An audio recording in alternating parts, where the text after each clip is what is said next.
This is already the fourth video on this channel about winter harvesting of wild garlic in the Chechen Republic. And it's very convenient, you don't need to count the years. It's already been 4 winters since our first trip to this place, and during this time a lot has changed in our lives. But nothing has changed in this place. It was beautiful, and it will remain just as beautiful. Another trip for wild garlic. Today we'll have to travel in this truck. We'll head up the river gorge, and this kind of transport is the only option to get to the mountains for wild garlic.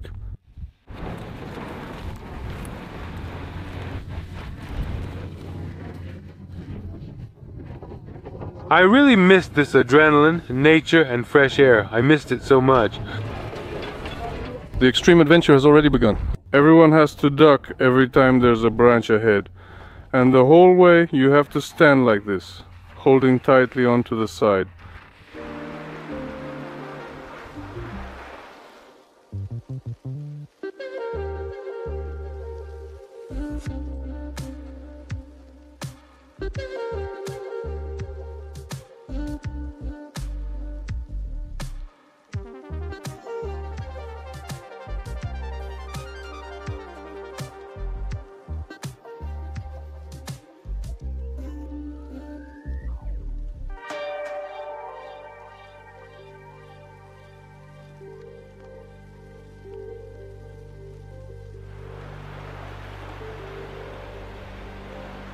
After 2 hours of bouncing around in the back of this truck, we finally reached the starting point of our hike.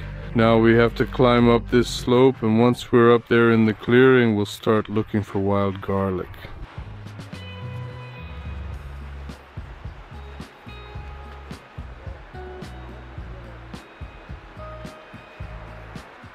Cool. I've been here many times, but I've never seen snow like this before. There was never snow like this. Well, it's interesting now, right? And now there is. Yeah, of course, it's like being in a fairy tale or something. Yeah, a winter fairy tale, but it's slippery.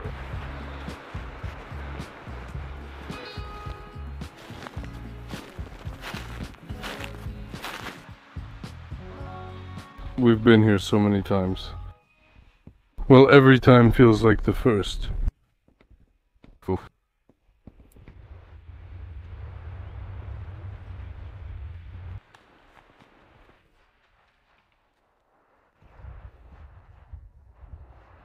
As soon as we got to the top, those rays of sunlight started breaking through the trees, and it was just some indescribable beauty. Oh, how much this is missing in everyday life.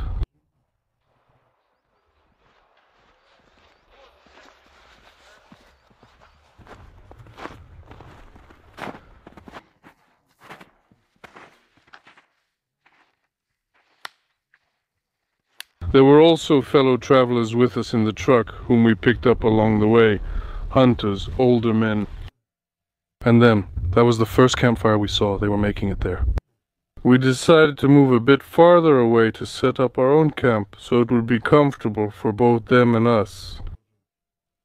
That's what happened. They offered us to stay. This is called Pashtenski Rilk. I don't know how to translate it exactly.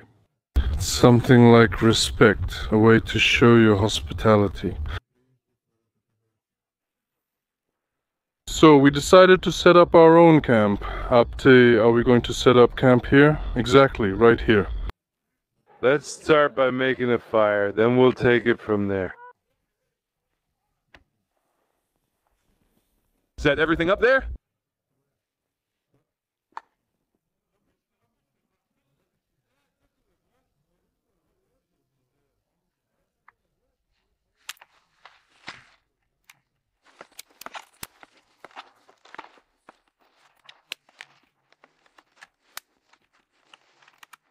Beshta, do you have your knife with you?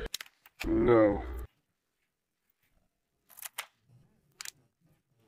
It's heavy, I don't carry it on hikes. Meat, we're gonna eat now. Oh, some steaks. Mohammed, aren't you going to pick it up? He just keeps picking and picking.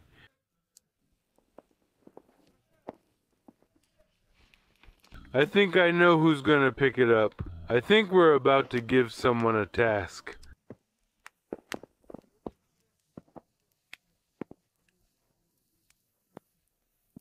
Many viewers already know what Chechnya is and why it's collected, but each video also has new viewers. So today we'll explain everything to you again and introduce you to this amazing plant. Look, a quick lesson about the knife. Yeah, look, you need to hold the knife by the blunt side. The knife is made from a scythe. In Chechen it's called mangal urs. It's very convenient for gathering wild garlic. And all the local professional hunters, yes, for gathering onco, wild garlic to be precise, they use exactly these kinds of knives. Onkseekers. Onco seekers, yes, you could call them diamond seekers. Chechen snowdrop seekers. Yes, yes. Before harvesting wild garlic, you need to check your knife. Like this.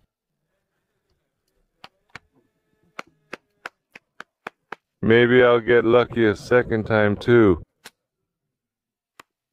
That's not luck anymore. That's already professionalism. To find wild garlic, you need to use ordinary garden rakes to clear away the snow and old leaves, and underneath them, this mysterious plant will be hiding. You need to walk with him. With whom? With Ahmad. There's a local professional here who knows where it grows. There isn't much of it here. Yes, I'll get it now. Look. This is how small the wild garlic is here. There are places where it grows bigger. For it to grow properly, the snow needs to melt first, and then it comes out from under the snow in larger sizes. Right now it's very small but tasty. Yes. This year, due to little rain and snow in Chechnya, there's not much wild garlic. Let's say right now it's the end of February, and usually by this time the wild garlic harvesting season is already over. But right now it hasn't even really started yet. Because we're walking through this forest and can't find any spots with wild garlic. Usually there's a sea of it here. It's a very weak harvest this year, if you can even call it a harvest. Now we're going to look for wild garlic under the snow.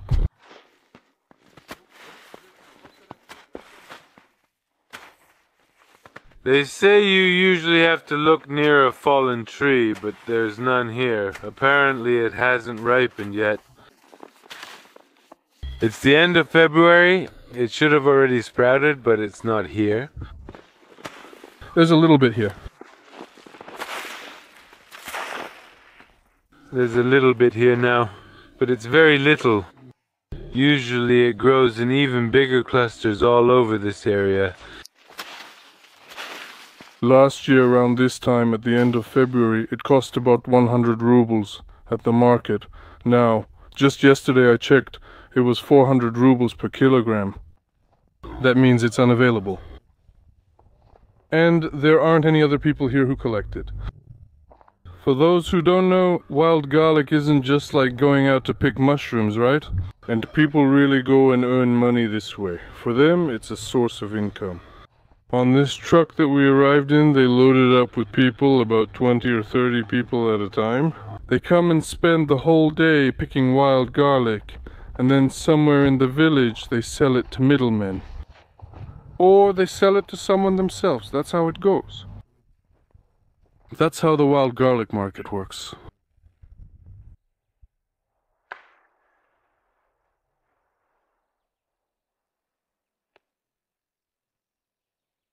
People call wild garlic by different names. For example, somewhere in Siberia it's called kolba, and in Wikipedia, for example, it's called bear onion or bear wild garlic. Here, well, in Chechen it's Kong, of course, but in the Caucasus it's called wild garlic. That's it. And those who gather wild garlic are called Kongists, just like tank operators are called tankists. There's also the snowdrop, but this one is the Chechen snowdrop. Well, yes, the Chechen snowdrop and also the Chechen diamond, as they call it. Yes, the last two names are, of course, a bit romanticized because all Chechens can't imagine their lives without wild garlic. It's already such an ancient tradition. Every year in winter, people gather it, eat it, and make different dishes with wild garlic. That's why there's such a reverent attitude and love for it. These sprouted ones.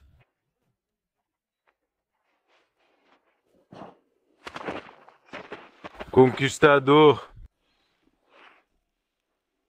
Wrap the tower. Where is it? That can't be. There are some roots here, approximately.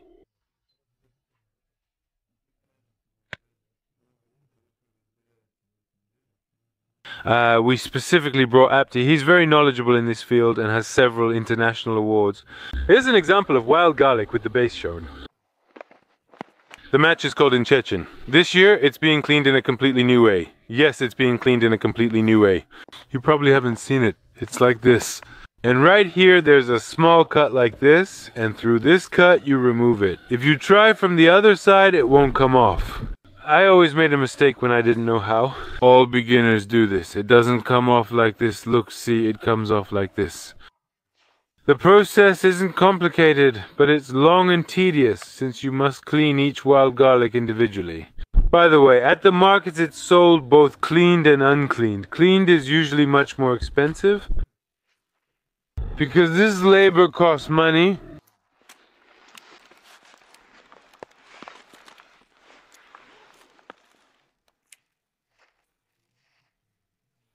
We gathered about 1 kilogram of wild garlic. I hope that's enough for 7 grown men. That's a hope that's doomed to fail. Right now, there might be people watching us who gather wild garlic all the time, and they're probably laughing at this amount. But we're not really here to break any records, we're just here to have a picnic. This will be enough for us for one time.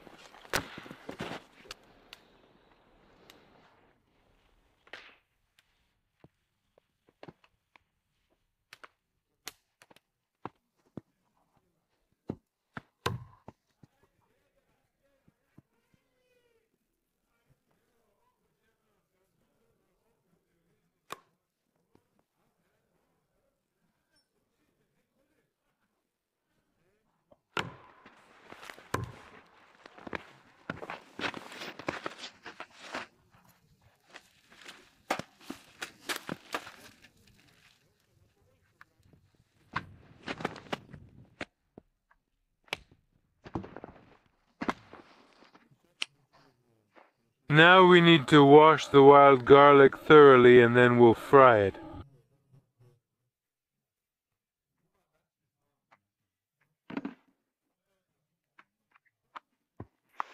We added some water to the pot. Let's stew it. About 5 minutes.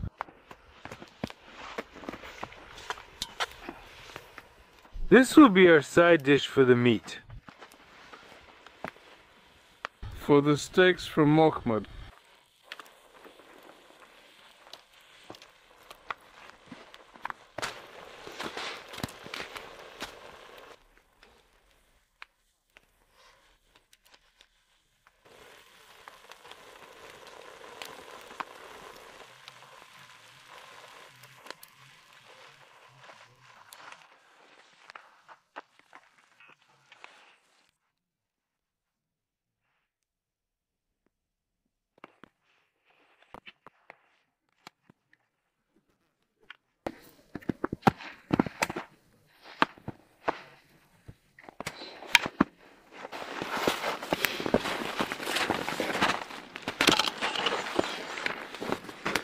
This season I'm trying wild garlic for the first time. Honestly, I even forgot a bit what it tastes like.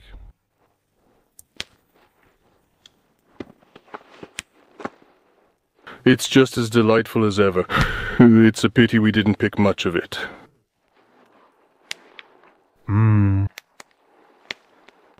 This is something incredible. Friends, if you haven't tried wild garlic, you definitely should. Incredibly tasty. I like it. I always like everything. Thank you, everyone. This is the best thing I've ever tasted. Yeah, that's Mahmoud's signature phrase. Delicious. That's how it is, friends. In Chechnya, people gather in groups like this, go to the mountains, pick wild garlic, and spend time outdoors by the campfire. We tell each other stories and tales, share some life experiences. And in my subjective opinion, when you spend time like this in nature with like-minded people, personally for me, there's nothing better than there's no cities, skyscrapers, museums, or restaurants. That's just my personal opinion, and nothing compares to this, really. To come out into nature, to stay here alone with all of this. You reach the cliff's edge. A blue river flows below. Over there are the mountain peaks. We were a bit lucky that it snowed the day before. Without the snow, of course, it wouldn't look like this. Slush, mud, everything is gray, there isn't a single other color. That's why in Chechnya, especially in winter, there's really nothing to do or nowhere to go. But when the snow falls, it's still soft and fluffy. It's nice to be here. Alright, let's wrap up this video. If you liked it, please support it with a like, a comment, and subscribe to the channel so you don't miss new videos and can check out the old ones. See you!